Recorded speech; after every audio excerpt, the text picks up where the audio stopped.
Ladies and gentlemen, the President of the United States, Donald J. Trump.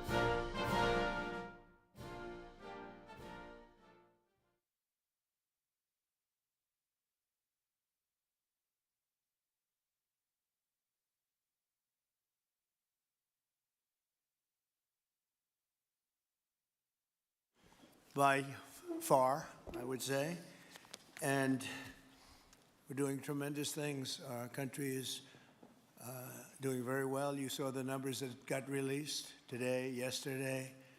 Deficits cut way, way, way back at levels that nobody's ever seen before, setting records. And the numbers coming into our country are unprecedented, and we're doing really well. We had a situation 3 days ago with Venezuela, and we're getting along extremely well with the people of Venezuela, both the people and the people that are running Venezuela. I just want to thank our military. What they've done is incredible. That was considered unprecedented, to go into a military fort with thousands of soldiers and others, and to come in with 152 planes going every which way, and very rapid speeds, and helicopters, and to come out with no deaths and the loss of no equipment. It was pretty amazing. Nobody's seen anything like it. I was called by the leaders of numerous countries. I won't go into which ones, but the biggest and the strongest, and they said that was very impressive. They're all impressed. But today I'm delighted to welcome almost 24 of the biggest and most respected oil and gas executives in the world to the White House. It's an honor to be with them. We have many others that were not able to get in. I said if we had a ballroom, we'd have over 1,000 people. Everybody wanted. I never knew your industry was that big. I never knew you had that many people in your industry. But here we are. And in fact, if you look, come to think of it, well, I got to look at this myself.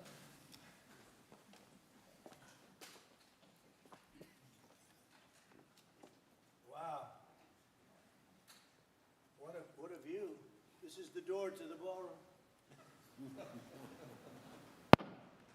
Well, what did you have?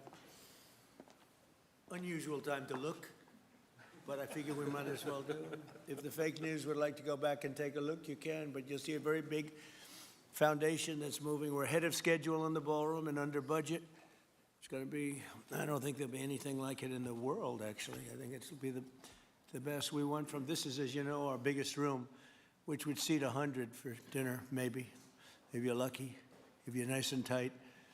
And the ballroom will seat many, and it'll also take care of the inauguration with bulletproof glass, drone-proof ceilings, and everything else, unfortunately, that today you need.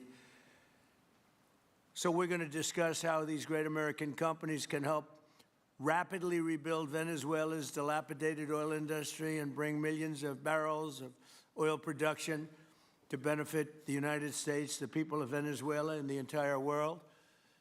And yesterday, the number is 30 million barrels. I can't even, is that a correct number? 30 million barrels. You hear that, Peter? Of oil was given to us by Venezuela. That's a lot of oil. It's about $4 billion worth, and it's on its way to the United States right now. And we want to thank Venezuela for that. And we're working very well with them, obviously, or they wouldn't have been so generous. But they respect us again. They didn't respect us at all before. So that's money that goes to the United States. Some will go to Venezuela, and some will go to the oil companies, but not that, because that's already been extracted. So when you're not getting any of that, but when you start extracting, you'll get. But it's tremendous reserves, among the biggest in the world. Some people say it is the biggest in the world. And we're going to be working with Venezuela. We're going to be making the decision as to which oil companies are going to go in, that we're going to allow to go in. Going to cut a deal with the companies. We'll probably do that today or very shortly thereafter with Chris and Doug. And we're dealing with the country, so we're empowered to make that deal. And you'll have total safety, total security. One of the reasons you couldn't go in is you had no guarantees, you had no security, but now you have total security. It's a whole different Venezuela, and Venezuela is going to be very successful. And the people of the United States are going to be big beneficiaries because we're going to be extracting, numbers of, in terms of oil, like, few people have ever seen, actually.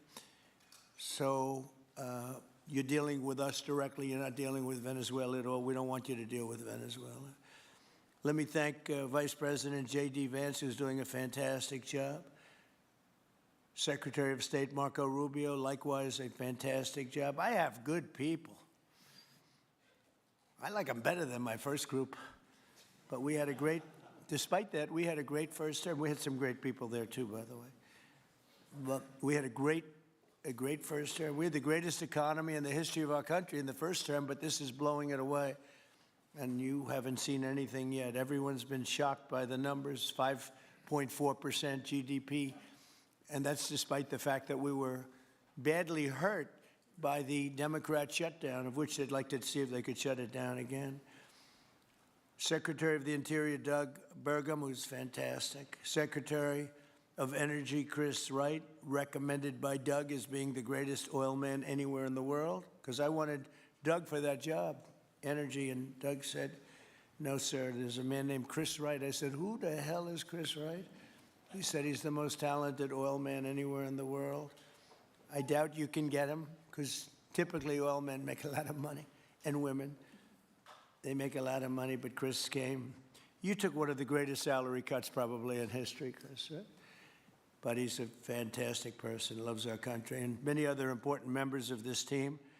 And I want to thank them for their efforts. As you know, last week, the United States Armed Forces performed one of the most spectacular military operations in American history, apprehending the outlaw dictator Nicolas Maduro for his crimes against the United States, crimes for which he has now been indicted and is in federal court awaiting trial.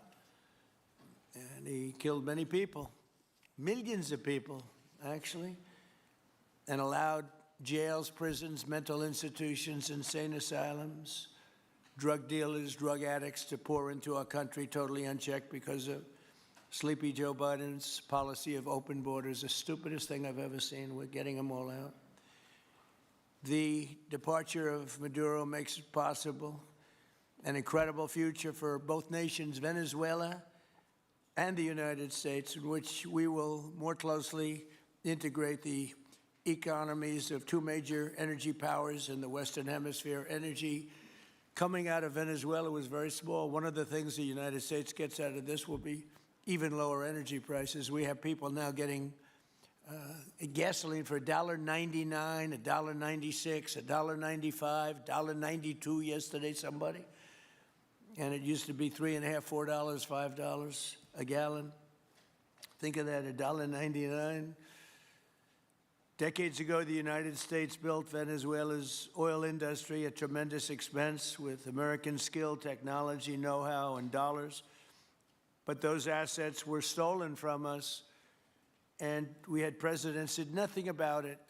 This president is much different than your other presidents. They did nothing about it. They stole it. Some of the people in this room were a little bit younger when that happened, but not that much younger. It wasn't that long ago. But they stole our assets like we were babies, and the United States did absolutely nothing about it. So now we're doing everything about it. Now we're doing 500% about it, but it's a long time after the act took place. So they stole from us, and it was taken by socialists and communists at the time, and Venezuela was going bad, really bad. And as much oil as they have, they're producing almost nothing, which is just a system. So we're really, if you look at it, we're taking back what was taken from us. They took our oil industry. We built that entire oil industry. Started a long time ago, but they took it, and they were very ungracious to this country. But now they're being very nice. American companies will have the opportunity to rebuild Venezuela's rotting energy infrastructure and eventually increase oil production to levels never, ever seen before. When you add Venezuela and the United States together, we have 55% of the oil in the world. The United States is number one. We have them drilling. Drill, baby, drill was my campaign. And Doug and Chris, I think we're setting records on drilling right now and taking oil without Venezuela. That's how we're getting the oil prices down. The plan is for them to spend, meaning our giant oil companies will be spending at least $100 billion of their money, not the government's money. They don't need government money. But they need government protection and need government security that when they spend all this money, it's going to be there so they get their money back and make a very nice return. The plan is for them to spend at least $100 billion to rebuild the capacity and the infrastructure necessary. Venezuela has also agreed that the United States will immediately begin refining and selling up to 50 million barrels of Venezuelan crude oil, which will continue indefinitely. We're all set to do it. We have the refining capacity. It was actually based very much on the Venezuelan oil, which is a heavy oil, very good oil, great oil. It's fantastic for certain things like asphalt roads. Best there is in the world for asphalt roads and other things. All of the companies here today are going to be treasured partners in bringing the nation of Venezuela back to life, restoring its economy, and generating great wealth for their companies and for their people, and also great wealth for the American people, and tremendous wealth for the companies that are going in. The companies that are going in, and if you don't want to go in, just let me know, because I got 25 people that aren't here today that are willing to take your place. So I just want to thank, these are people that I either know or I know of by reading lots of business magazines and journals and papers. These are the greatest oil people anywhere in the world. Harold Hamm, I see, is here. Harold, you know, there's a story about Harold Hamm that he can look at a piece of land, put a straw into the land, and oil pours out. Is that true about you? Whereas some of you guys have to invest hundreds of millions of dollars to find that oil. So we can't let that story be true. But they say Harold puts a straw into the land and oil comes gushing out. So you're not a big R&D person, are you, huh? He's called Instinct for Oil. Now, he's got other problems, but we won't talk about those problems. But he's been a great supporter of mine for a long time, haven't you, Harold? So congratulations. But we have, and I think Harold would agree, we have the greatest oil men and women anywhere in the world sitting in this room right now. And we have a lot of people that will be back to see us sometime next week. We're going to have another meeting for another group. But we're going to do this very quickly. We can have this done almost immediately. So I'd like to thank you all for being here. I'd like to invite Vice President Vance to say a few words, followed by Secretaries Rubio, Burgum, and Wright. And then we'll have a few words from representatives that are here and to discuss their ideas, a couple of them. We have Chevron, which has been, where's Chevron? Where are you? Far right. No, I thought you'd have a better location. You were the only one that was there for all that. I used to call you and say, what the hell is going on with Venezuela? He stuck it out. I don't know if you made money or not, but you stuck it out. I got to give you a lot of credit for that. Mark Nelson, thank you very much. Exxon CEO Darren Woods. Darren, thank you very much. How's Exxon doing? Okay? All right. They'll do a lot better now, won't they, huh? Exxon's been amazing. It's been an amazing company. And ConocoPhillips CEO Ryan Lance, thank you very much. So you guys could say something, and then we'll take some questions from the press. And if anybody else would like to speak, we'll have you speak. We have all the time in the world. This is a big subject. This is massive wealth, and more importantly than massive wealth, it leads to lower taxes and a lot of jobs for Americans and for Venezuelans, but for Americans in this case. And I just, again, appreciate you all being here. And I'd like to ask JD to say a few words, please. Thank you. Thank you, Mr. President, and thanks to everybody for being here. You know, as a Marine Corps veteran for my entire lifetime, presidents, and let's be honest, they were Democrats and Republicans, would send the American military to far-off places. They would get us involved in these endless quagmires. They would lose hundreds or thousands of American lives, and the American people would get nothing out of these misadventures. And now you have an American president who's empowered the American military to stop the flow of drugs into our country and to ensure that we, as opposed to our adversaries, control one of the great energy reserves that exist anywhere in the entire world.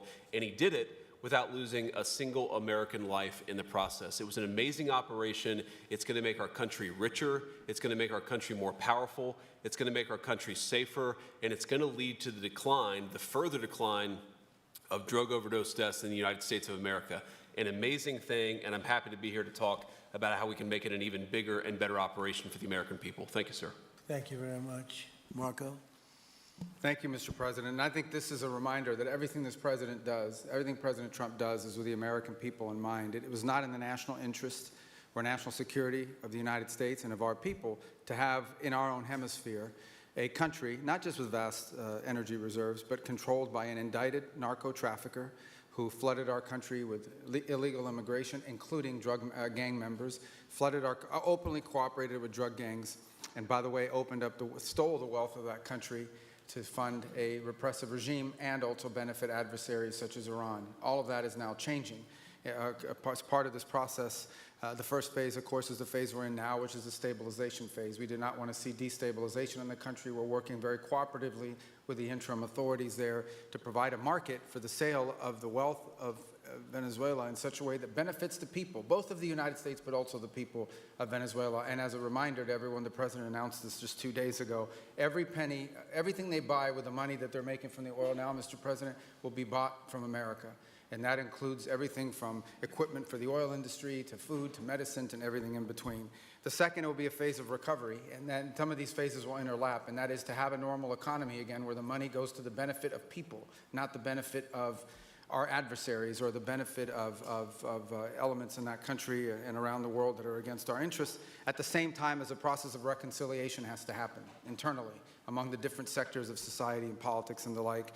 And finally, the third phase, which is the most important of the three, is when the country fully transitions into a normal country that we have strong economic and diplomatic and relations with, that is friendly towards the United States, that's not a foothold for our adversaries, that serves our interests, but also the interests of the people. It'll be a country that is wealthy, a country that is prosperous for the people, not for a handful of criminals, but also a country that is supportive of our interests in the region and throughout the world. And we thank you, Mr. President, and the team you've assembled that have brought us to this point. A lot of work remains, important work, but this is historic.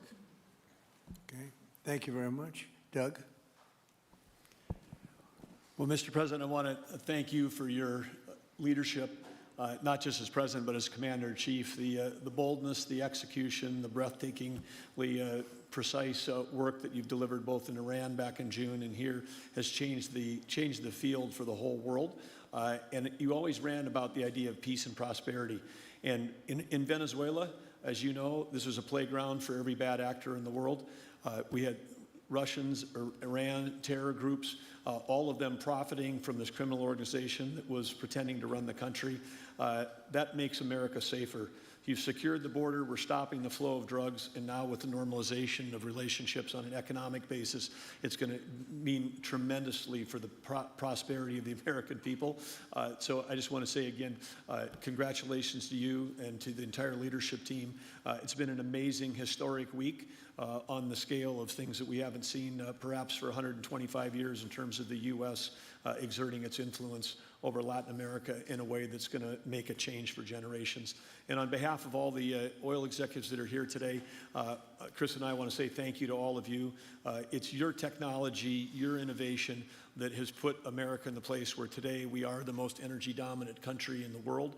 And that position is what's allowed us to take the action that we're taking with statecraft, with military action. None of that would happen if we were dependent on everybody else for energy. So you're a big part of the reason that we're able to move the way we are today, and we're grateful that you're here to be part of the solution going forward. Thank you, Doug, and you are doing a fantastic job, and we appreciate it. Everybody appreciates it. They know who's doing well. Chris Wright? Thank you, Mr. President.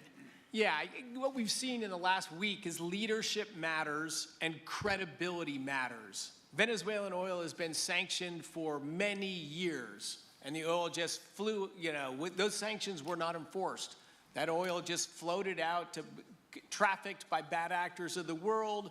The resources weren't gone to a central place. The corruption and decline of Venezuela has been a crisis for the people of Venezuela, and as Secretary Rubio said, massive spillover effects in the United States, in crime, in drugs, in kidnappings, and in taking a huge resource base and making it not exploited, not developed. The whole world is a poorer, less opportunity-rich place because of that. When you have materials underground, they've been underground for 1 million years. That does not make them a resource. That does not make them valuable for your country, your people, or the world. They only become a resource with technology, with capital, with rule of law, and a system of governance that encourages the harvesting of those resources to make the better world. And we see here the dramatic contrast between the United States, which may have less oil underground than Venezuela. We have 20 times the production of Venezuela, 20 times the impact of human betterment, massively better quality of living here in the United States. That was at risk under the last administration. We've seen a lot of attacks on the energy that makes the world go round. President Trump's election has removed those risks, has embraced reality about how the world is energized, and we are at record production of oil in the United States, record production in natural gas in the United States. We've seen a meaningful decline in gasoline prices, diesel prices, travel prices because of jet fuel. And now President Trump is taking the genius of a different way to try to solve a 25-year festering problem in Venezuela, that all the traditional things have not worked. But ordering both a tremendous military operation to remove the heads of a criminal organization masquerading as a government, and then to use the power of our military, not to fire bullets, but to stop the flow of Venezuelan oil to the world, immediately gave us leverage over the interim authorities in Venezuela and has allowed us to be in this position today where the actions of this government can massively improve Venezuela for the better, and the bigger impact is to massively improve the quality of life, affordability, safety, and security of the United States. Very proud to be here. And we'll turn it over to Mark Nelson, who's the vice chairman of Chevron. Chevron has been in Venezuela for over 100 years, continuously. Mike Wirth, the CEO, had a knee replacement recently. He's not here. Mark is a tremendous leader in our industry, and I'll turn it over to him. Thank you, Secretary Wright. Again, I'll send Mike Wirth's regrets. He really wanted to be here, Mr. President. all right. Great guy. On his behalf, I have 3 very quick thank yous and an assurance I'd like to provide you all. The first thank you, Mr. President, is to you. It's thank you for convening this gathering. It's thank you for your leadership, and thank you for continuing to keep American energy domination in the forefront. So thank you for that. Thank you very much. The second thank you actually is to the cabinet. So Secretary Rubio, Secretary Burgum, Secretary Wright, your ability and commitment to continue to engage with the parties around the table to keep the world working is greatly appreciated. So thank you for that. And the final thank you actually would go to our Venezuelan employees of Chevron. They have been working tirelessly to operate safely, protect the environment in country, and their dedication and skill will help us in this next chapter. And finally, I'll close with the assurance. For more than a century, Chevron has been a part of Venezuela's past. We are certainly committed to its present, and we very much look forward as a proud American company to help it build a better future. And so, Mr. President, thank you for your leadership. You really suffered there. You stuck it out. A lot of people left. A lot of big companies left. Many of the people sitting at this table left because of the safety risk and other risks. But you stuck it out. I give you credit for that. Sometimes it was hard. I remember 6 months ago I told you to stay, just stay. Things are going to happen. You'll be very happy. I didn't know they were going to happen this fast or this conclusively. One thing I think everyone has to know is that if we didn't do this, China or Russia would have done it. And if China or Russia were a next-door neighbor, because essentially this is not around the other parts of the world so far away where you fly in an airplane for 24 hours before you get there. This is sort of a next-door neighbor, if you think about it. And I told China and I told Russia, we get along with you very well. We like you very much. We don't want you there. Not going to be there. And if we didn't do this, China would have been there and Russia would have been there. Maybe they both would have been there together, but they're not going to be there now. One thing I will tell them, and I will tell you, that we are open for business. China can buy all the oil they want from us there or in the United States. Russia can get all the oil they need from us, and they do like oil, even though they produce a lot of it. But China and Russia and everybody else is able to go, and we'll be open for business almost immediately. I have a feeling the $100 million will be spent $100 billion will be spent very, very rapidly by these very big, powerful, and rich companies, and I think they're going to be able to rebuild the infrastructure. And I hope it's going to be brand new as opposed to a rehab, because I know the tremendous difference between the new and the not so new in your industry. The new is much more beautiful, much better in every way, and actually much smaller. It's like everything else, gets smaller and stronger. It's a combination of smaller, better, and stronger. So I hope you're going to build all brand new stuff, rip out the old crap that's been there for so many years, and do it the right way. You're going to be there a long time if we make a deal. If we make a deal, you're going to be there a long time. If we don't make a deal, you won't be there at all. It's, sort of interesting. But again, China and Russia would have been there if we didn't do this. And the other thing people ask about the second wave, I don't think it's going to be necessary. We have an armada, a giant armada like nobody's ever seen in that part of the world. And it's stationed off the coast. And we are getting along so well with the people that are involved in representing Venezuela that I don't think we're going to have any, I don't think it's going to be necessary to do the second wave. We were planning on a second wave, but the first wave was so powerful and so good and so strong. And frankly, the people in the country, they did the right thing. They were smart. They did the right thing. They didn't want to go through a second wave. But we've got a tremendous number of the most powerful ships in the world right there. I don't think we're going to have to use that. I'm happy to say that. I don't think we're going to have to use that at all. If I could ask Chevron, you did a great job. I want to thank you. And ExxonMobil, if you would say a few words, and then followed by Conoco, great companies, massive companies, great companies. Exxon, please. Sure. Thank you, Mr. President. I appreciate the invitation and the opportunity, frankly, for the entire industry to show up and provide a perspective.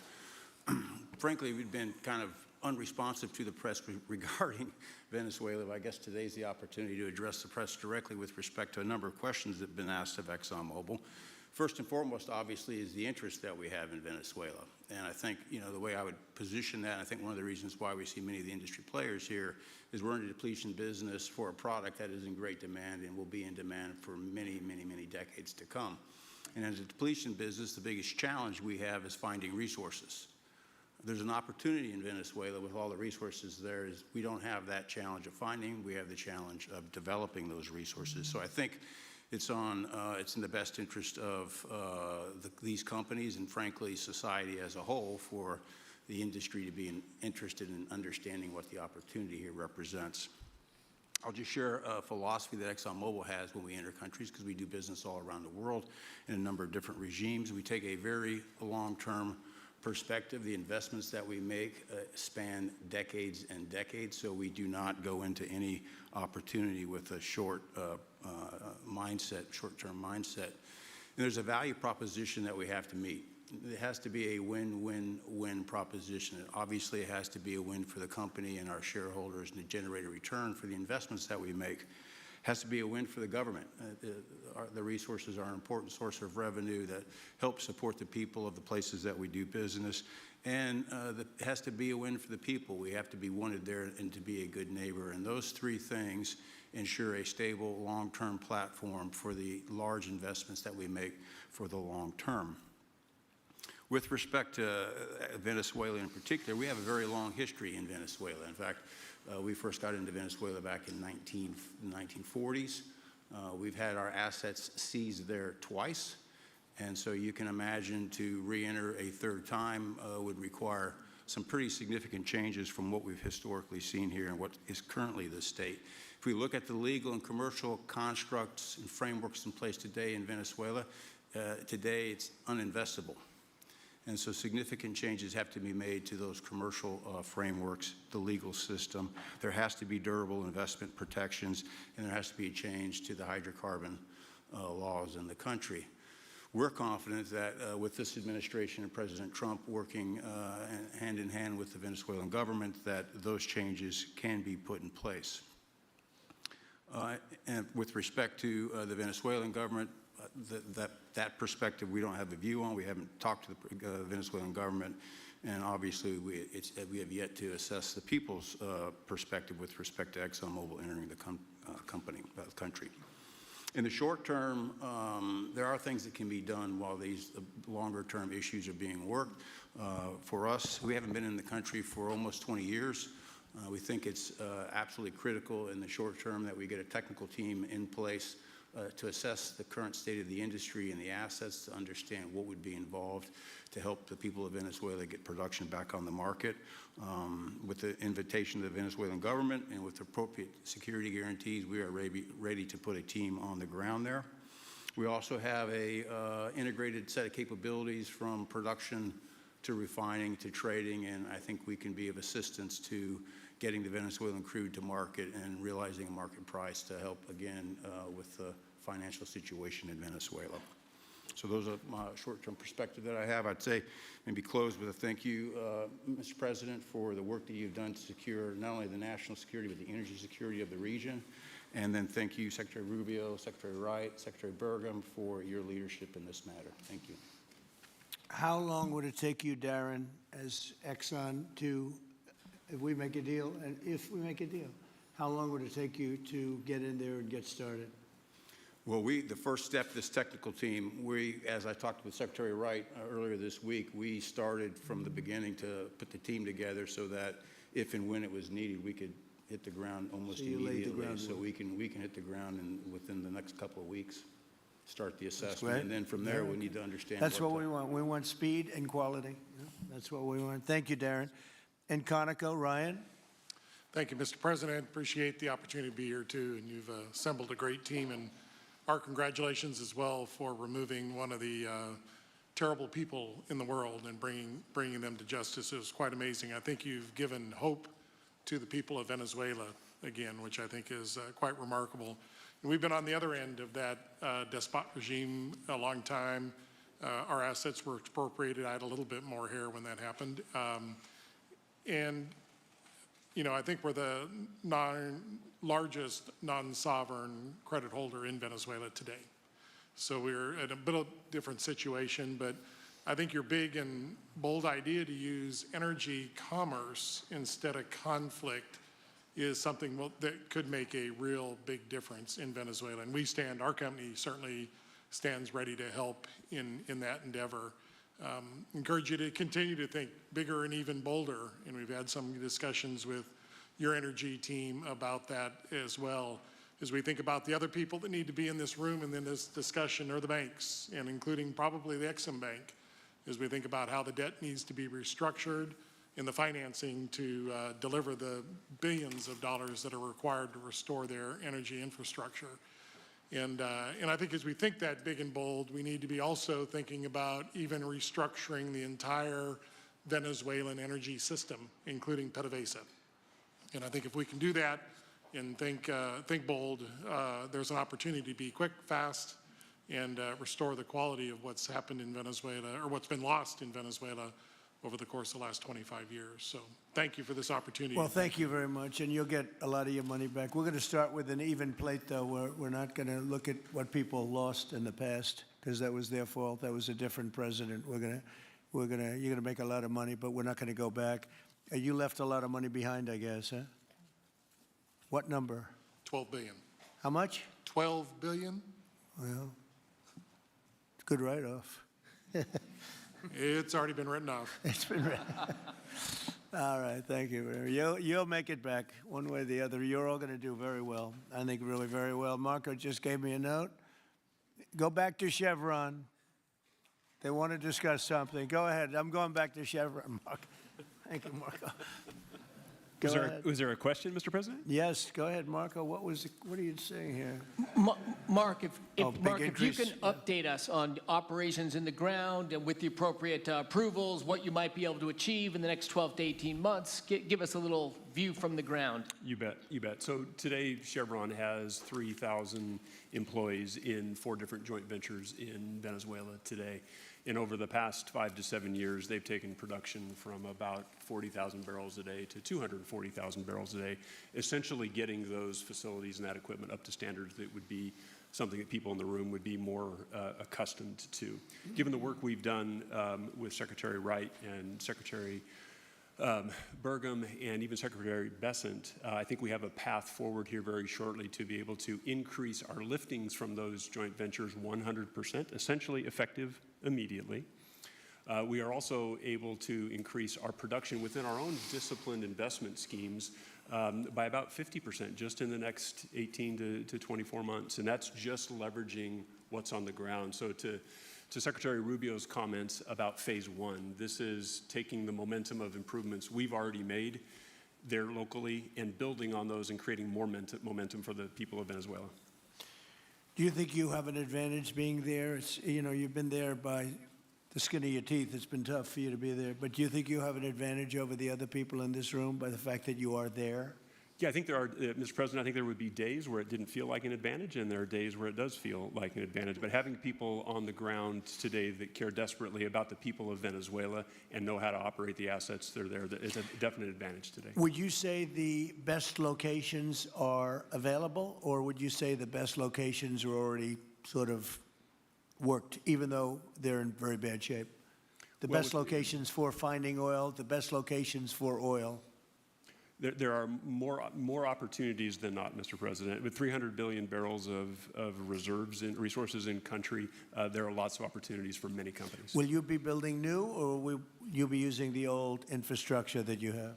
Yeah, today it's a little bit of a mix, but today it's mostly us taking the equipment of today, getting it to the standards that we are accustomed to your comments about making it how it should be today. Most of the investments that we've been making are about getting it up to our standards. Well, I think you're going to make an investment, but you're going to get your money back very quickly, and that's part of our thing. We're going to have you get your money back fast, and then you'll give a lot to Venezuela and to the United States after that. Okay, so you'll be in good shape. Could I ask Carol Tam to say a few words? He's been a friend of mine for a long time. Very amazing man, actually, amazing energy person. Well, thank you, Mr. President. It's good to be here with so many dignified people. And this effort particularly, and thank you for your effort for what you've done here, taking this despot out of that area. And the world dealt with him way too long. Certainly, our industry knows that this is a real jewel that can be developed for the people of Venezuela, and also benefit the world. And like Secretary Wright said, it has not been done. That's not been done in the past, and they had a good chance at it. Brought someone in that totally took it down, as everybody knows here, and that was Chavez, and we know what happened to him finally. But that ruined the industry in Venezuela, and all of us know how that ended very well, very, very wrongly. So anyway, we're glad to see what's happened here, and look forward for the opportunity for a lot of people in this room, but also for America and the country itself. Are Thank you going to be involved in going in? Because, you know, he's in North Dakota and he's in Oklahoma and some incredible places. It's a little bit different, but there's no doubt about you won't have to worry about the straw too much here. You can just go at it. Are you going to be one of the participants? Well, certainly, you know, I'm an oil finder, like you said. You know, Barry Spitzer, you know, told that story. The coach. And he's kind of exaggerated a little bit. It doesn't come out quite that easily usually. But anyway, great story. I love it. And I love Barry. Barry's the one that told me this. Yeah, he's a champion, you know, in a lot of ways. So love that story. Certainly, it excites me as an explorationist. You know, everybody has that in their blood, and you know, it is a very exciting country and a lot of reserves. And so it's got its challenges, and the industry knows how to handle that. And like Darren said, you know, you go into your eyes open and do the best you can with the team you got. So Well, you're going to thank have you. something that they never had really here is tremendous security. You're going to be very secure, very safe, physically safe in addition to financially safe. So it's good to see you, Harold. Thank you very much. Does anybody have anything to say before we get to the press? What does Cuba have to do to avoid the same fate as Venezuela? What does Cuba have to Well, Cuba's in bad shape. Cuba relied on Venezuela for oil and for money. And nobody really knows what's going to happen with Cuba. They're doing very poorly. They're really third world all the way. And we have a lot of great Cuban Americans.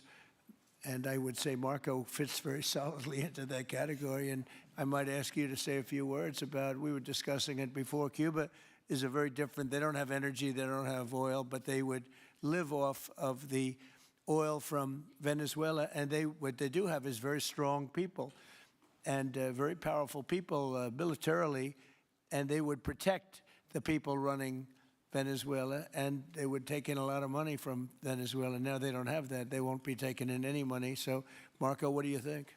Well, I mean, the fundamental problem in Cuba is that it's run by incompetent people that don't know what an economy looks like, much less a functioning one. They've made a choice, and that is they would rather have political control over their people than they would to have an economy that functions.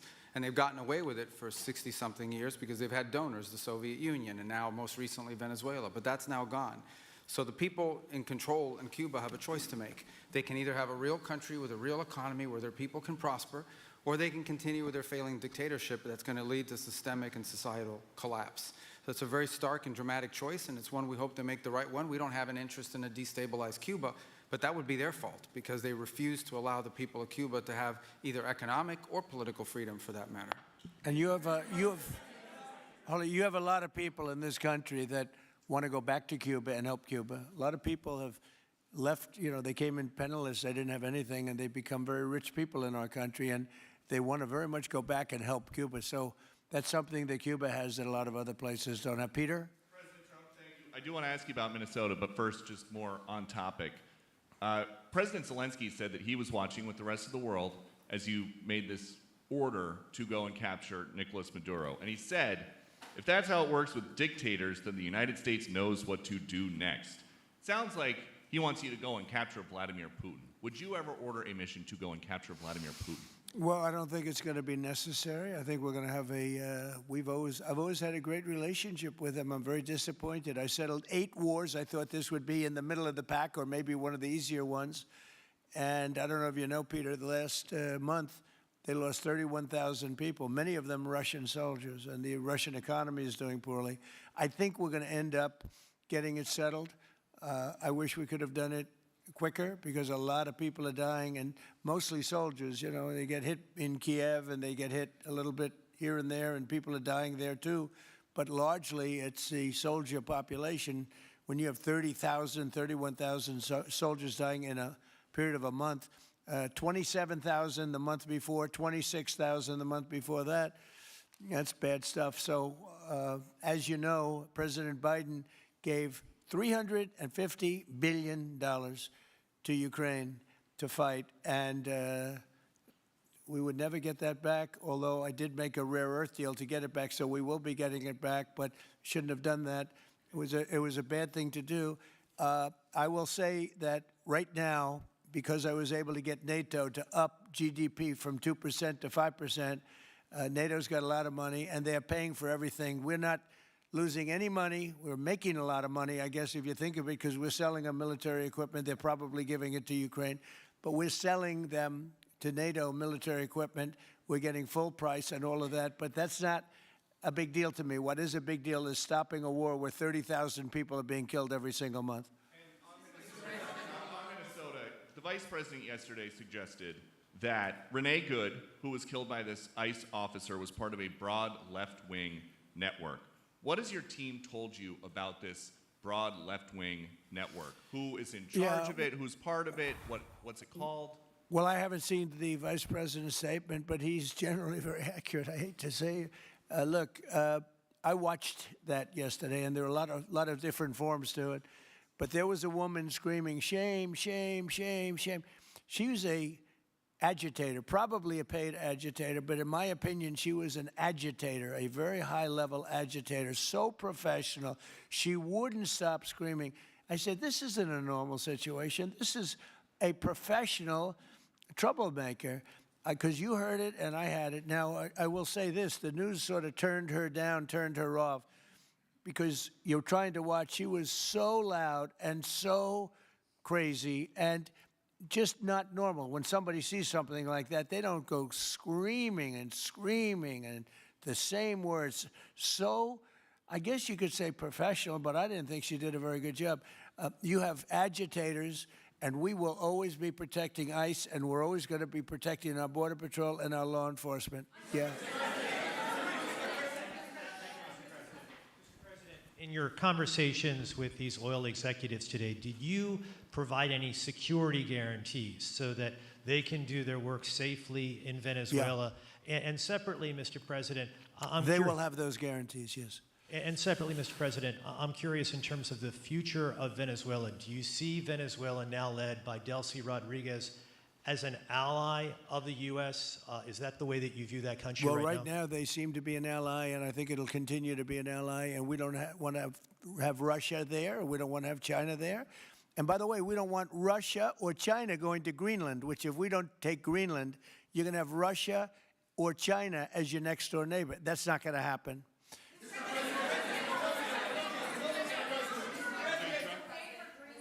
The white.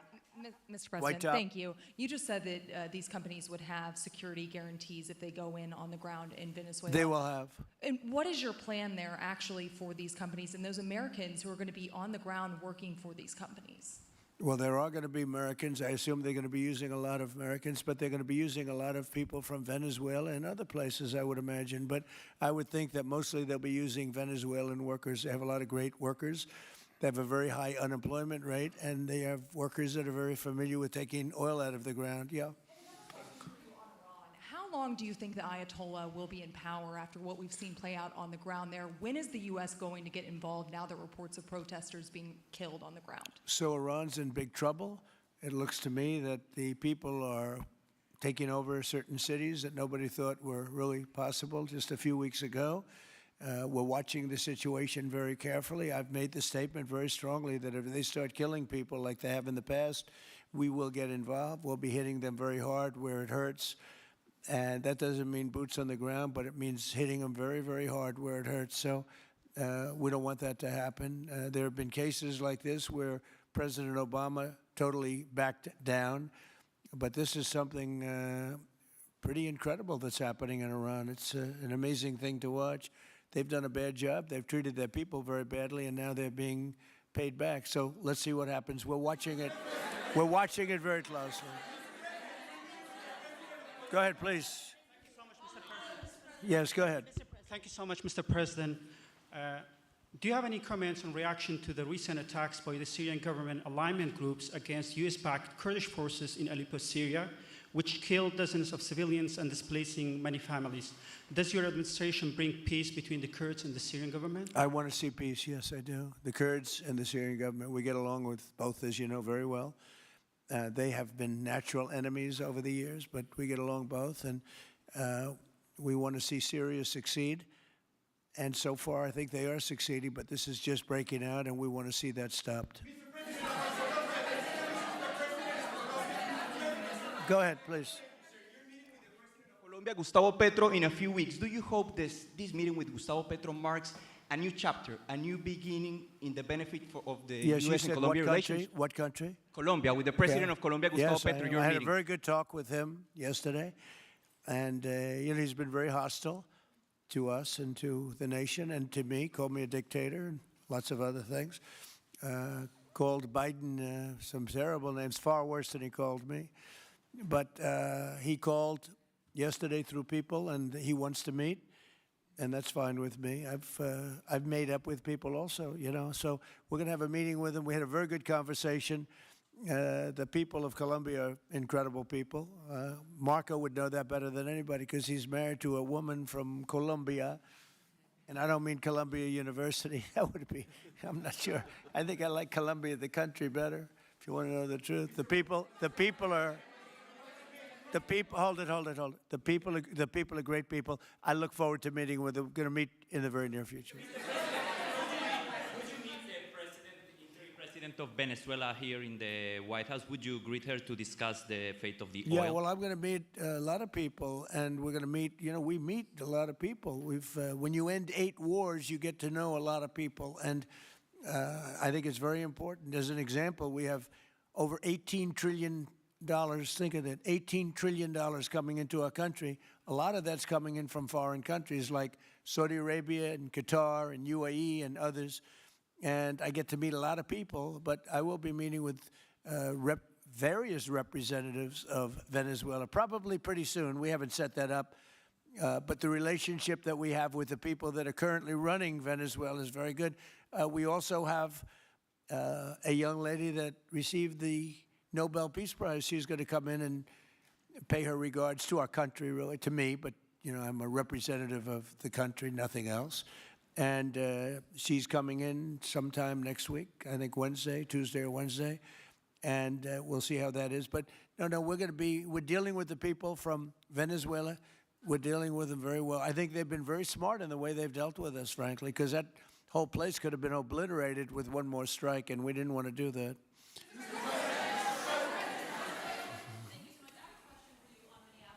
Venezuela and your meeting with Machado next week, if she gives you her Nobel Peace Prize, will that change your view about her running that country?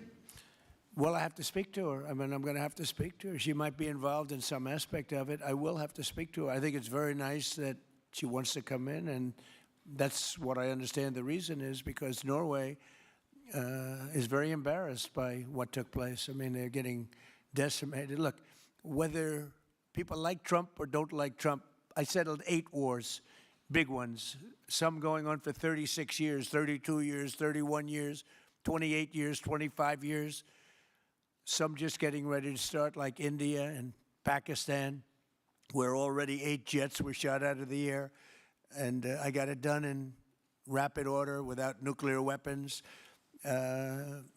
I can't think of anybody in history that should get the Nobel Prize more than me, and I don't want to be bragging, but nobody else settled wars. Obama got the Nobel Prize. He had no idea why. He still has no idea. He walks around and he says, I got the Nobel Prize. Why did he get a Nobel Prize? He got it almost immediately upon attaining office, and he didn't do anything, and he was a bad president. So, you should get the Nobel Prize for every war you stopped. These were major wars. These were wars that nobody thought could be stopped. President Putin called me, and he said about 2 of the wars that he's been trying to stop them for 10 years. He wasn't able to do it. He couldn't believe it. So in theory, you should get the Nobel Prize for every war you stopped. Every one of them was major. But I don't care about that. What I care about is saving lives. I've saved tens of millions of lives. The Prime Minister of Pakistan came here, and he made a very public statement. He said that President Trump saved minimum 10 million lives having to do with Pakistan and India, and that was going to be raging. So, but I'm honored that she's coming here. I look forward to meeting her, yes. Go ahead. On Minneapolis, Mr. President, I have a follow-up for you. The state officials there have said that the FBI is not sharing evidence with them. Typically, they would conduct a joint investigation, as you know. Do you believe that the FBI should be sharing evidence with state officials in Minnesota? Well, normally I would, but they're crooked officials. I mean, Minneapolis and Minnesota, what a beautiful place, but it's being destroyed. It's got an incompetent governor, fool. I mean, he's a stupid person. And it looks like the number could be $19 billion stolen from a lot of people, but largely people from Somalia. They buy their vote. They vote in a group. They buy their vote. They sell more Mercedes-Benzes in that area than almost. Can you imagine? You come over with no money, and then shortly thereafter you're driving a Mercedes-Benz. The whole thing is ridiculous. So they're very corrupt people. It's a very corrupt state. I feel that I won Minnesota. I think I won it all 3 times. Nobody's won it since Richard Nixon won it many, many years ago.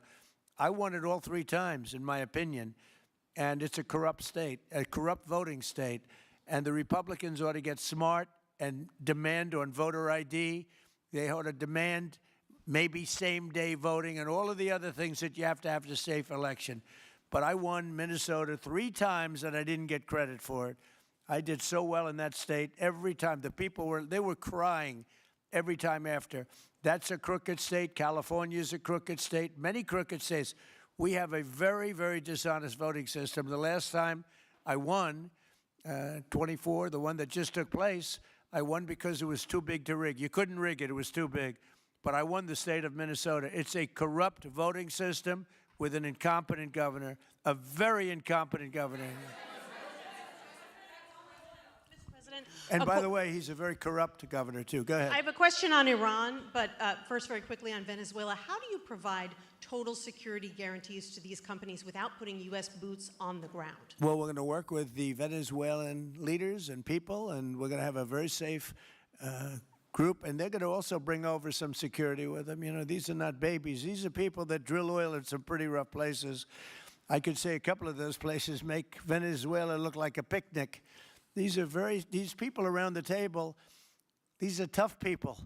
They go into areas that you wouldn't want to go. They go into areas that if they invited me, I'd say, no thanks, I'll see you back in Palm Beach. No, this is a tough group of people. They know how to do it. But we are, in addition to that, we'll have very good security for them. We're going to make sure that it's very, very good security. And I think the people of Venezuela are going to give you very good security. You know, the people... Now, I'm not talking even leadership. The people of Venezuela are going wild over this. They named a street after President Trump. What do? You attack a country and they name a street? That's never happened before. Although I heard that's also taking place in Iran. They named a street. The protesters. I just hope, just God bless them. I just hope the protesters in Iran are going to be safe because that's a very dangerous place right now. And again, I tell the Iranian leaders, you better not start shooting because we'll start shooting too. With your glasses, sir, go ahead, please. Hold it. Next to you. Yes, glasses. The gentleman with the glasses. All right, thank you, Mr. President. With those very big glasses, actually. Yeah, Ferrari, actually. Mr. President, I have 2 questions.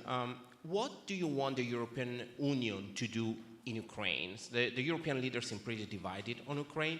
And then if you can reiterate this straight message that you have to the Iranian leader, to Khomeini, the message that you have. You're talking about Iran? Oh, Iran, yeah. What the do first I want one is on Iran Europe. to do? I'm sorry? Where are you from? Italy. Oh, nice place. Yeah. Okay. The first question So is what on are you Europe. asking about Iran for? Well, if you can answer about Europe and what you think the Europeans should do on Ukraine, and then a message. Well, look, Europe has been doing so much for Ukraine, but it hasn't been enough. And obviously that I would say that President Putin is not afraid of Europe. He's afraid of the United States of America, as led by me. There's no fear of Europe.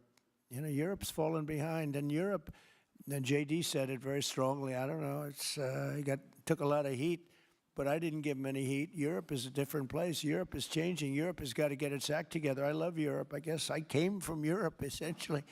My roots are in Europe, but Europe is a different place. They have to get their act together. Now they have a great NATO leader, and they've gone up to 5% from 2% GDP. That's a big step.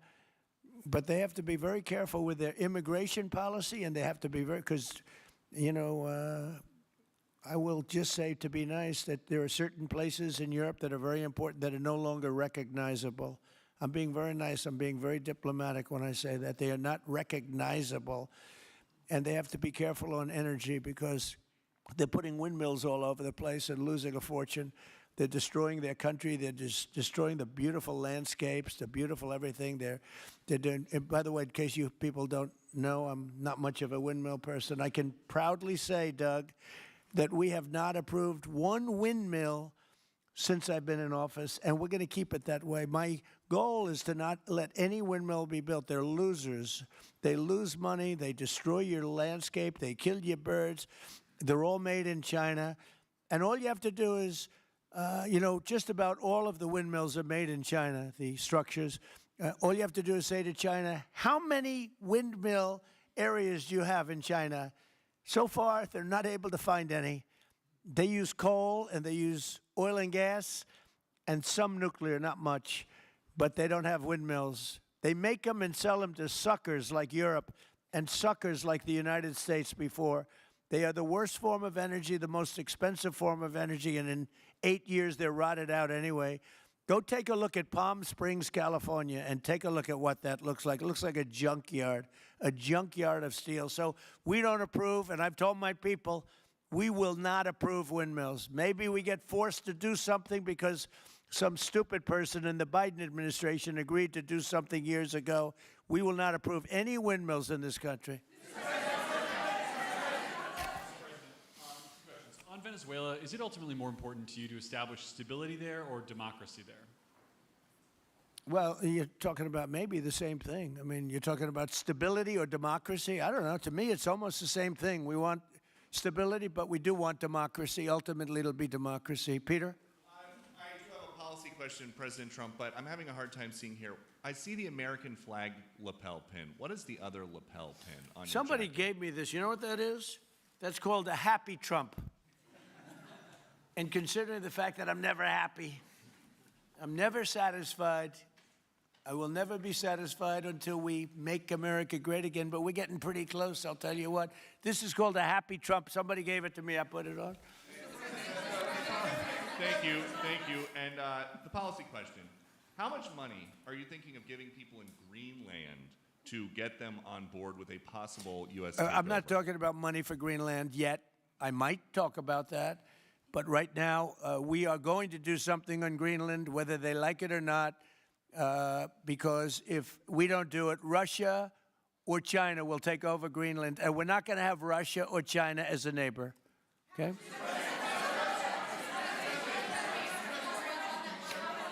I would like to make a deal, you know, the easy way, but if we don't do it the easy way, we're going to do it the hard way. And I'm a man, and by the way, I'm a fan of Denmark too. I have to tell you, and you know they've been very nice to me. I'm a big fan, but you know the fact that they had a boat land there 500 years ago doesn't mean that they own the land. I'm sure we had lots of boats go there also, but we need that because if you take a look outside of Greenland right now, there are Russian destroyers, there are Chinese destroyers and bigger. There are Russian submarines all over the place. We're not going to have Russia or China occupy Greenland, and that's what they're going to do if we don't. So we're going to be doing something with Greenland, either the nice way or the more difficult way. Please, go ahead, ma'am. Mr. President, why is it so important to you to own it when you have a military presence there, which you could expand to affect the security? Because when we own it, we defend it. You don't defend leases the same way. You have to own it. And, you know, with a nation, look at what happened with Obama, with that horrible deal they made with Iran. It was a short-term deal. It was like a 9-year deal. Countries can't make 9-year deals or even 100-year deals. Countries have to have ownership. And you defend ownership, you don't defend leases. And we'll have to defend Greenland. If we don't do it, China or Russia will. It's not going to happen. We are not going to have, and I like China, I like Russia, I love the people of China, I love the people of Russia. I get along very well with President Putin, but I'm very disappointed in him. I get along very well with President Xi. I'm going to go over to China in April, but I don't want them as a neighbor in Greenland. Not going to happen. And by the way, and NATO's got to understand that. I'm all for NATO. I saved NATO. If it weren't for me, you wouldn't have a NATO right now. But we're not going to allow Russia or China to occupy Greenland, and that's what's going to happen if we don't. Go ahead. Mr. President, one, can you respond to that? And two, Yeah, it was an amazing report. The most amazing thing is government jobs are way down, and yet the unemployment or the employment numbers are very good. We've gotten rid of tremendous numbers of federal government jobs. Nobody's ever seen anything like it. And yet the employment numbers are very good. They're really getting better. But now we have all those people to work in the private sector for a lot more money. I think that's one of the very big things. The other thing is at 5.4%. And remember, this is after we had a shutdown. And that shutdown had an impact because the concept of the shutdown, even though it's before, people knew we were going to be shutting down. A lot of bad things happened. And by the way, on January 30th, you may have another shutdown. We'll see what happens. But I think the numbers, Caitlin, were really amazing. Look, to think about 5.4%, nobody thought that. They thought it was going to be 2%. And you know what it is? It's tariffs. And it's also November 5th. We had a great election, a great election. Our country was dead 1.5 years ago. And now we have the hottest country anywhere in the world. And I hope you guys were impressed. 5.4%. And we haven't even really transitioned yet. There's no reason it can't be much, much higher than that. Yeah.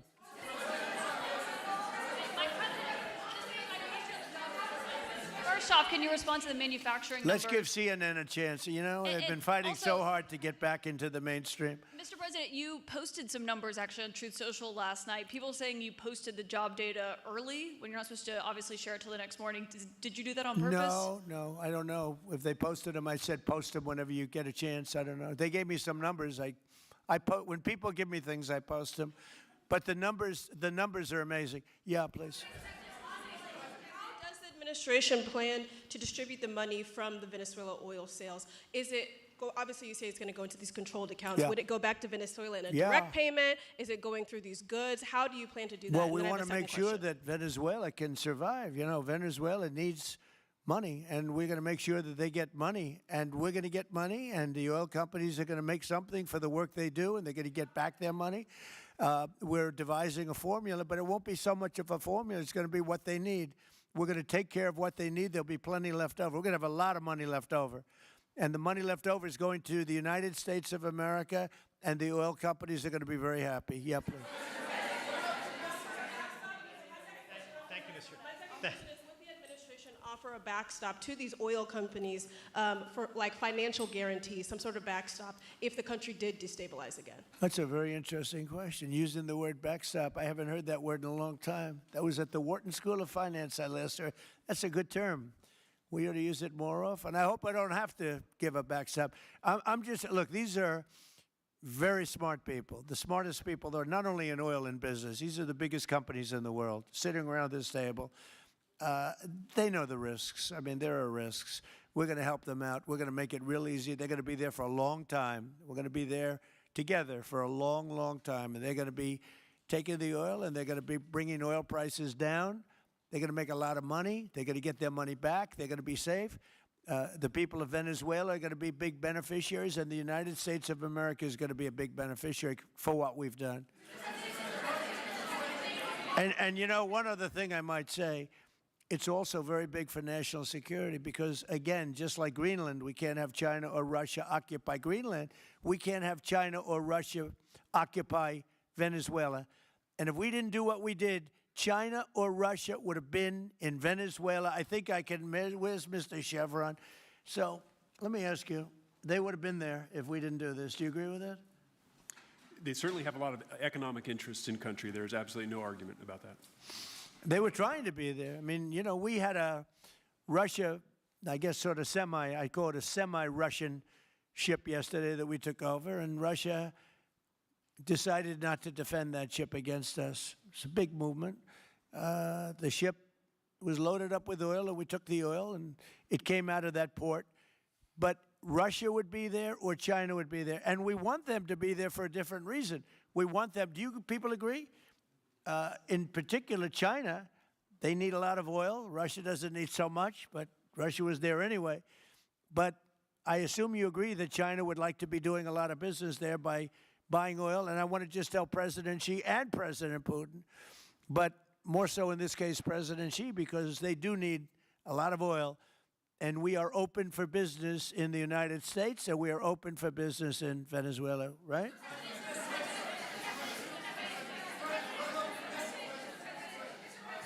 Go ahead, sure. Mr. President, You know, what is your I could take questions from these people all day long. You know, they're sitting here, and generally, they're very rich, very powerful, but nobody gives a damn about them. It's a sad thing. You have all that money, all that power, and look at all these crazy questions. We could do this all day long, and they wouldn't be satisfied. I have a question on today's meeting, Mr. President. We'll take a few more, I have though. a question on today's meeting, Mr. President. Do you have? Let me ask you more importantly. Do you have any questions from the biggest? Yeah, sure. Hold it. Do you have any questions for the biggest people on earth, the biggest business people, the biggest companies anywhere on earth? Do you have any questions for these people? No. Do you have a question for them? Go ahead. Go ahead. Ask them a question. To rebuilding the oil infrastructure in Venezuela. And for the executives in the room, what do you need from the administration in order to invest? That's a good question. Do you want to go and answer that question? Yeah, Exxon, small company. I'll refer you back to the statements I made before. There are a number of legal and commercial frameworks that would have to be established to even understand what kind of returns that we'd get on the investments. So I think all the investments and the opportunity sets, I think everyone sitting around this table would have the opportunity and the know-how and the capability to make the investments. The questions will ultimately be, how durable are the protections from a financial standpoint? What do the returns look like? What are the commercial arrangements, the legal frameworks? All those things have to be put in place in order to make a decision to understand what your return would be over the next several decades that these $1 billion investments would be made on. You know, could I do this? Because we have, again, the biggest people on the planet Earth around this table, biggest companies in the world. I'd like to just ask them to introduce themselves. We'll start from this end and go around to here. And if you have anything to quickly say, we can do that. But you want to just start right over here? These two guys, we'll leave them out because they're with us. Please. Thank you, President Trump. John Addison at Vitol. We're here to ensure that you are going to be able to move all of this oil all around the world at the best price possible so that the influence that you have over the Venezuelans will ensure that you get what you want. Thank you. Thank you. Good point. Thank you, Mr. President. Brian Sheffield of Formentera. My grandfather, Hugh Sheffield, was president of ARCO, Venezuela. Right. Thank you for what you did. Do you like what we're doing? There's a lot of shale there, a lot of upside. He would be very happy looking down. He'd be very proud of you right now, right? Yes, sir. Good. Thank you. Mr. President, Luis Rodriguez. I'm probably the only Venezuelan American sitting on around this table. I want to personally thank you for the courage of your actions over the last couple of weeks. I think I speak, and I speak of Venezuela in general in saying there's optimism. You've brought optimism to the table, and if the conditions are met, the opportunity is absolutely immense. I agree with that. That's true. Thank you. Well said, too. It's immense. This is a tremendous opportunity. Thank you. Richard Holton from Trafigura. We're working with your administration, Mr. President, to bring that Venezuelan oil to the United States. Our first vessel should load in the next week. Great. Good job. Thank you. I think the reason that most of us are here and thinking about the future is because we trust you initially to set this program up that will work and guarantee that this can be done. And there's a huge investment that needs to be done. We've all agreed on that. And certainly we need time to see that through. So thank you for what you've done. Thank you very much. Thank you. Mr. President, I'm Lane Riggs, CEO of Valero Energy, and we're one of those companies that refineries in the U.S. are uniquely configured to run Venezuelan oil, and we're more than happy as this opportunity expands for us to further invest in our refineries to produce more of it. And you're very much set up for the heavy oil, right? Yes, sir. That's great. That's great. We're ready for it. Thank you, Mr. President. Thank you for having us here. Thank you. And thank you for opening the door to a better Venezuela. We are a Spanish company, but we are fully committed to invest here in the States. We have invested over the last 15 years $21 billion in the American oil and gas industry, in Pennsylvania, in the Gulf of America, in Texas, and in Alaska with the discovery of Pikka that is going to have the first oil this quarter and is going to change, is going to reverse the declining history of that great state of Alaska. We are in Venezuela, Mr. President, with our partners of Eni. We produce the gas that guarantees the stability of a half of the grid power in Venezuela. So we are committed with this stability, and on top of that, we are on the ground. We have people, we have facilities, we have technical capabilities, and I take your point, Mr. President. We are ready to invest more in Venezuela. Today, we are producing 45,000 barrels a day gross of oil, and we are ready to multiply by 3 this figure in coming 2-3 years, investing hard in the country, following your recommendation, if you allow us, of course, and in the framework, commercial and legal framework that could allow this growth. So thank you, Mr. President. Thank you. Great job you've done. Thank you. Mr. President, thank you for having me. Matt Sheehy, I'm with Tallgrass Energy. We are an infrastructure business, so whether it's oil, gas, CO2, we move that around. So most of my customers are sitting around the table, and happy to lend our expertise to what's going on in Venezuela to support the people. And obviously infrastructure is going to be critical to see it repaired. Thank you. Thank you. Mr. President, thank you. An honor to be here. Marianne Mannon, Marathon Petroleum. We are one of the largest U.S. refiners. On behalf of the men and women of Marathon Petroleum and of our industry, thank you and the administration for what you're doing for U.S. energy independence. We have the ability and the capability of our assets to process Venezuelan crude, and the people of Marathon Petroleum stand ready to do so. Do we need more refineries in our country? In the U.S., probably Yes. not. We have sufficient capacity. It's amazing. A lot of it was approved during my first term. We were getting you approvals that nobody could have gotten in Louisiana and other places, and they got built. Before that, it was a disaster. We didn't have the refineries. Now we do because of the first term. Please. Darren Woods, ExxonMobil. Okay, we'll go over here. Thank you, Mr. President. Jeff Hildebrand, founder and chairman of Hillcorp Energy, one of the largest private energy companies in America. Who's bigger, you or Harold? We're close. Huh? We're close. Harold. Absolutely, Mr. Ham. But thank you for your great, tremendous leadership in protecting the interests in the Western Hemisphere.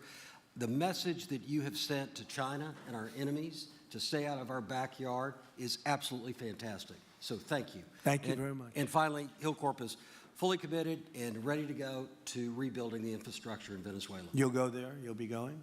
Yes. Good. That's good. You'll be very happy. Thank you very much. Thank you, Mr. President. Jeff Miller, CEO of Halliburton Company. We are the largest American oilfield services company. We're the second largest in the world. Been in business over 100 years. Started operations in Venezuela in 1938. Long time in Venezuela. I personally lived there for 4 years and raised my kids there. So quite familiar with Venezuela, and just couldn't express gratitude more so for the opportunity to return to Venezuela under the stability that I know that this team and your team are able to deliver. And so When did you leave? Huh? When did you leave Venezuela? As a company, we left under the sanctions in 2019. So we had intended to stay, and then when the sanctions went into place, we were required to leave. But very much interested in returning. Have 600 Venezuelans with Halliburton today, all around the world. Look forward to putting them back to work. Great job. Great Thank job. you. You'll be back. Please. Mr. President, I'm Alex Granberg. My company, Aspect Energy, is one of the leading American international wildcatters. We've found significant fields in Central and Are you a South. wildcatter? I'm a wildcatter. That's pretty cool, I'll tell you. I would have been a wildcatter, too, if I was in And you've been successfully wildcatting. We've found significant fields in Central and South America, in the Middle East, and in Europe. We're a leading That's oil great. producer in Hungary. But probably the most pertinent example is what a wildcatter does is take on risk and try to reduce it. Then other people come in and put more capital in later, so we're kind of kickstarters in the oil industry. We went into Kurdistan very early on, back when Right. people told us it wasn't safe and we shouldn't do it. We found a big field there, and it ultimately has got to be developed along with one of my colleagues here to be one of the big leading fields in Kurdistan. We think that Venezuela has a tremendous amount of opportunity. If you look at the reinvestment required, the investment required, people are talking about hundreds of billions of dollars. But if you put that in perspective, that's 1 million barrels a day for 15 years. It's $220 billion net cash flow. So what we really need to do is to be able to kickstart production and then reinvest and have the confidence to reinvest. And what you're doing by putting the United States in control of the cash flow coming out of the country, it gives companies like ours the confidence to say we can kickstart this production and then reinvest and reinvest. In Hungary, we've invested $1 billion in changing the trajectory of Hungarian oil production. And we were only able to do that not because we could write a $1 billion check, we're a smaller company, but because we reinvest all the cash flow back into new production. Good. Mark Good Nelson, job. Mark Nelson with Chevron Sure. again. Thank you, Mr. President. I'm Claudio Descalzi, and ICO, Italy. We started working in Venezuela in 1980. We have a lot of oil, but now just the gas is flowing because it's not under sanction. And as my colleague from Repsol said, we cover more than about 50% of the electricity in the country. So that is essential to avoid any kind of problem, social problem. We own about 4 billion barrels of reserves, so a huge amount in the Orinoco Belt and in central Venezuela. We have now in the country 500 people, most Venezuelan, and we are ready to invest. Clearly, we are ready to invest. We thank you for the big efforts and the efficiency of your action, and we are here. And we are here to work together with the U.S. We are also a big investor in the U.S. So I know that. We thank you again, and we are there. And we are also ready to join with American companies in our assets to develop and go faster with good investors and good know-how from the U.S. company. Yeah. Thank you. You've done a great job. Thank you very much. Mr. President, Ross Perot, good to see you again. I'm chairman of Hillwood and HKN Energy. Been in the energy business 45 years, and we have been working with your team quite a bit. We have been in Kurdistan now for 19 years, along with Alex, and built a very good business. But now with your team, we're looking in Syria, we're now in Libya, and so we are very excited to look at Venezuela with you and your group, and look forward to continuing to build this great industry. Thank you very much. Thank you. Mr. President, thank you for having us here today. Wael Salwan from Shell. Of course, we have a huge presence here in the U.S., in the Gulf, as well as in Pennsylvania with the petrochemical facility, which I think we had the opportunity to host you at, as well as being one of the largest LNG off-takers of American LNG. We have been in Venezuela for a very long time. We actually drilled in 1914 the first well that discovered oil in Venezuela, and on the back of which the entire energy industry was established in Venezuela. When we left in the 1970s because of nationalization, we had 1 million barrels per day of production. But we have kept boots on the ground in Venezuela all this time, and we now have a few $1 billion worth of opportunities to invest in, subject to OFAC approval. So we are ready to go and looking forward to the investments in support of the Venezuelan people. That's great. Thank you very much. Thank you, Mr. President. Ben Marshall, the America's CEO for Vitol. Alongside Trafigura, we're very thankful to have worked with the government and the Venezuelans to be able to bring the crude oil to market at a market price as quickly as we can to help stabilize the country. Thank you. Thank you. Brian Lance, ConocoPhillips. I'll defer to my colleagues. Thank you, Mr. President. Olivier Lepoche, CEO of SLB, or formerly known as Schlumberger, the largest global oilfield services. We have been in Venezuela since 1930, and we still operate. We operate today on the ground with in support of Chevron. We have ability to scale. We have 1,100 Venezuelans in the company, 2,000 additional that are calling us to go back to country and to go back to work. We're able to mobilize in the last 18 months 2 rigs and deliver 50 wells with success. So we're here. We have knowledge of the subsurface like nobody else has. We have boots on the ground, capacity on the ground, $700 million of equipment value on the ground in Venezuela, ready to mobilize for all of our partners, customers. So we are ready to scale fast, and we really want to thank the administration, Secretary Wright, Secretary Bergen, for the effort they are supporting and giving us to be successful on behalf of the Venezuelan oil and gas industry. Thank you very much. Thank you very much. Well, check this out. They say the very best for last.